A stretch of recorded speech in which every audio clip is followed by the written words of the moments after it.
Bienvenue sur DFM TV, n'oubliez pas de vous abonner, de liker, de partager au maximum nos différentes publications. Restez scotchés sur nos plateformes YouTube, Instagram et Facebook pour ne manquer aucune actualité sportive sur notre chère et belle plateforme. Alors, nous allons parler ce matin de la revue des informations sportives, notamment du football avec la finale de la Ligue des champions de la CAF qui s'est donc jouée ce week-end du côté du Maroc, à Casablanca bien sûr.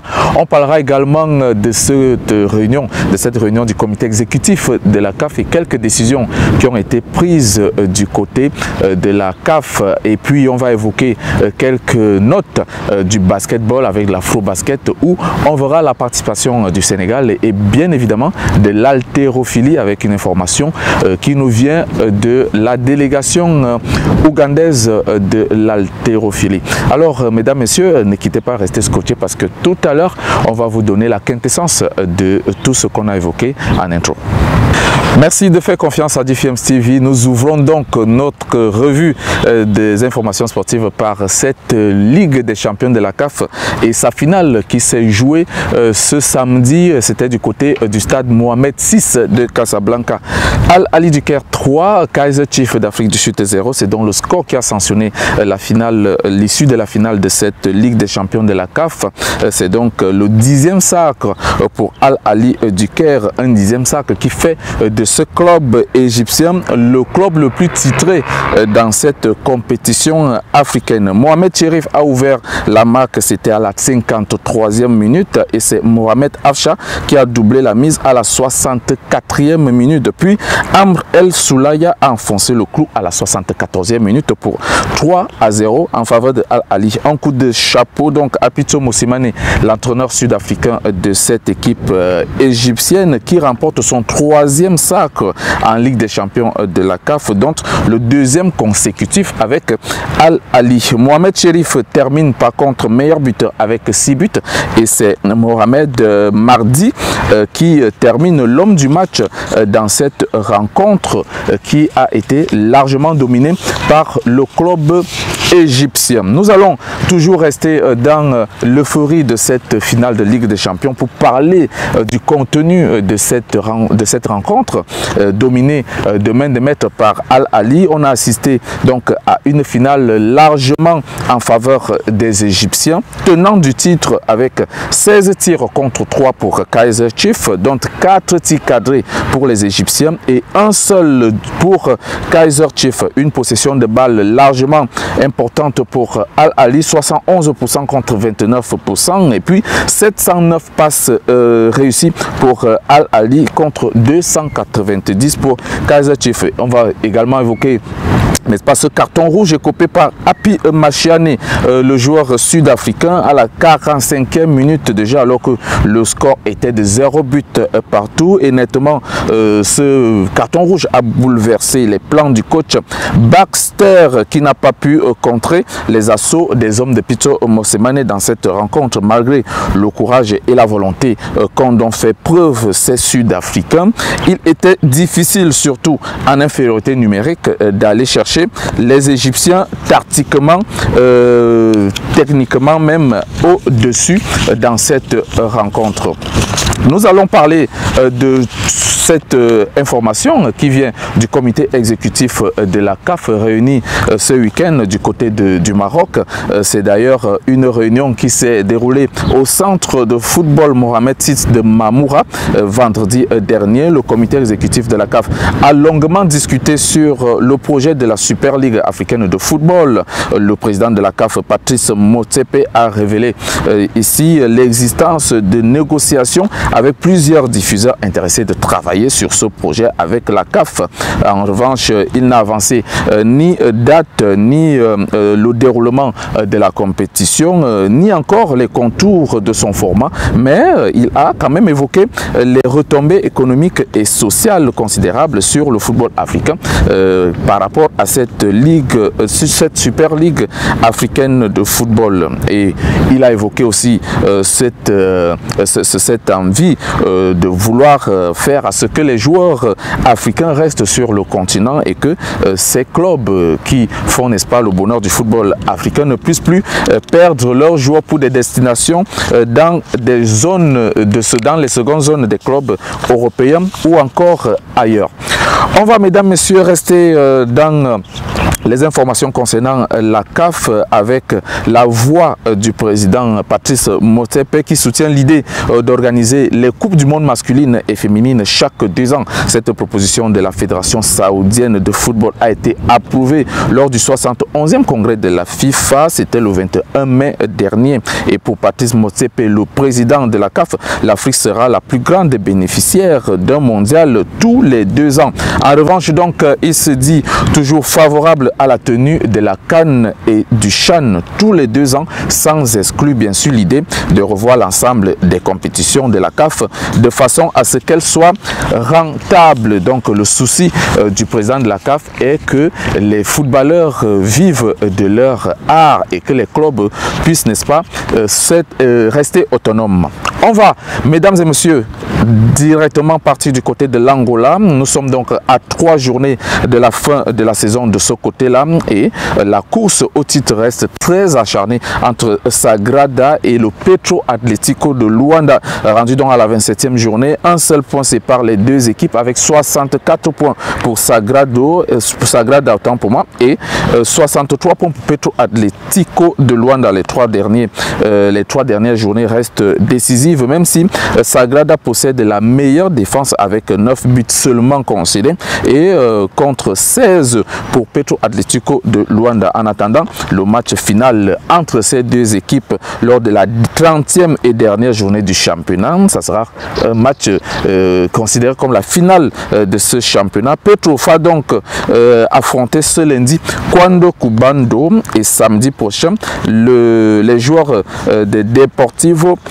Huita. Ça sera donc 2 rencontres assez importantes pour l'équipe de Petro Atlético de Luanda si ils veulent continuer de rester au contact de Sagrada. On va passer du côté de la Guinée avec Oroya. Oroya AC qui est donc sacrée championne de la Guinée au terme de la 26e et dernière journée du championnat, classé donc premier avec 58 points, loin devant CI Kamsar, deuxième avec 46 points. Les Matamkas représenteront donc la Guinée en Ligue des champions de la CAF, pendant que Santoba FC avec 23 points et AS FAG 22 points vont faire leur valise pour la 2e division dans ce championnat. C'est donc le 19e titre pour Oroya qui se sépare tout de même de son entraîneur des gardiens, Mohamed Aziz, qui quitte le club pour des raisons familiales, comme cela a été évoqué dans le site du club. On va faire un tour du côté du Mercato pour essayer d'évoquer quelques mouvements. C'est d'ailleurs le défenseur algérien Jamel Ben Lamri, 31 ans, qui signe au Qatar FC. Donc l'international algérien part libre de l'Olympique lyonnais et rejoint son compatriote Youssef Belaïli et s'engage avec Qatar FC pour un contrat de 2 ans.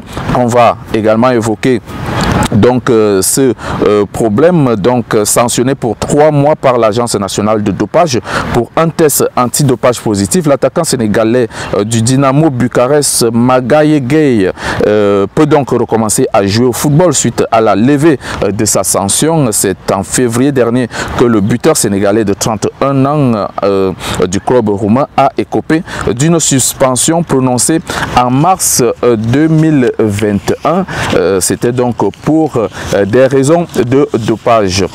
On va rester dans l'effigie du Mercato. C'est donc le contrat de l'attaquant congolais du Raja Ben Malongo Njita qui expire donc à la fin de ce mois de juillet et son agent rejette la demande de proposition de prorogation des dirigeants du Raja de Casablanca.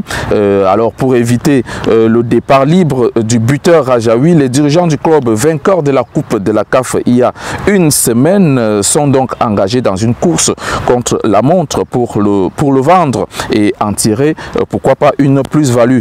Pour l'instant, donc, 2 clubs émiratis se sont manifestés, à l'instar de El Ain qui propose 3 millions d'euros et Sharjah qui propose 3,5 millions d'euros pour s'arracher les services de l'attaquant congolais du Raja de Casablanca, tout en permettant, pourquoi pas, aux joueurs de participer à la finale de la Coupe arabe Mohamed VI prévue à mi-août, même si le président du Raja, Rachid Andalouzi, dément toute discussion de départ concernant Malongo et Raimi, un autre joueur qui est, n'est-ce pas, intéressé par Al-Ali et dont l'information circule depuis quelques semaines. On va rester dans le mercato, parler du défenseur international congolais Nathan Idumba qui s'installe donc à Cape Town City, club sud-africain de première ligue en provenance de Lupopo. Il a signé un contrat de 5 ans dans ce club qui a obtenu la 7e place au cours de la saison écoulée pour un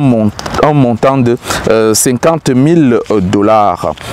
L'ex-sélectionneur de la Guinée équatoriale et du Congo, Sébastien Migné, sort donc du chômage et prend la direction de la République sud-africaine. Il s'engage avec le club Marumo Gallant FC pour 2 saisons. Le technicien français disputera la Coupe de la CAF avec le club sud-africain. Et puis on quitte donc le football pour parler de l'Afro-Basket. C'est le Sénégal qui prendra donc part au prochain tournoi Afro-Basket avec les arguments forts. Le président de la Fédération sénégalaise de basketball, Maître Babacar Ndiaye, a donc il s'est donc prononcé sur les atouts dont disposent les Lions du Sénégal de basketball. Il a dit d'ailleurs, je cite, « Nous avons tous les éléments nécessaires qui peuvent nous permettre de travailler dans la sérénité pour la reconquête du titre. » Il a déclaré cela dans les lignes de nos confrères de Sénégal. Et le maître Babacar Ndiaye s'est d'ailleurs prononcé en révélant que depuis 2015, la sélection sénégalaise a participé à 3 finales de l'Afro-Basket en perdant 2 finales et en remportant 1. Terminons ou alors parlons de l'haltérophilie avec l'Ougandais Julius Sekitoleko qui donc était du côté du Japon avec l'équipe de l'Ouganda. L'haltérophile de 20 ans ne s'est donc pas présenté au test PCR ce vendredi du côté du Japon, selon nos confrères de Daily Monitor, un média ougandais. Julius Sekitoleko était sur une liste d'attente pour savoir s'il participera aux Jeux Olympiques ou non, mais en perdant donc espoir de participer à cette compétition, il serait donc porté disparu en désertant l'hôtel qui loge les athlètes ougandais au Japon. Affaire à suivre donc pour ce cas de disparition, si on peut le dire ainsi. On va terminer notre balade sportive par cette information de faits divers. C'est le gardien international camerounais Idriss Carlos Kameni qui a été victime d'un accident de circulation. C'était vendredi dernier, de retour de son village natal à l'ouest du Cameroun, sortant donc d'une remise de dons dans l'enclavure de Bangante, une ville de l'ouest du Cameroun. L'une des voitures du cortège du gardien de but international camerounais a fait une sortie de piste en percutant à mort un piéton. Kameni Carlos a certes la vie sauve et ne présente aucun danger, mais il y a quand même des dégâts matériaux qu'on a évoqués de ce côté-là. Mesdames et messieurs, chers abonnés, restez scotchés sur les programmes de GFMs TV. Merci de nous avoir prêté votre attention et on se dit à bientôt pour de nouvelles informations.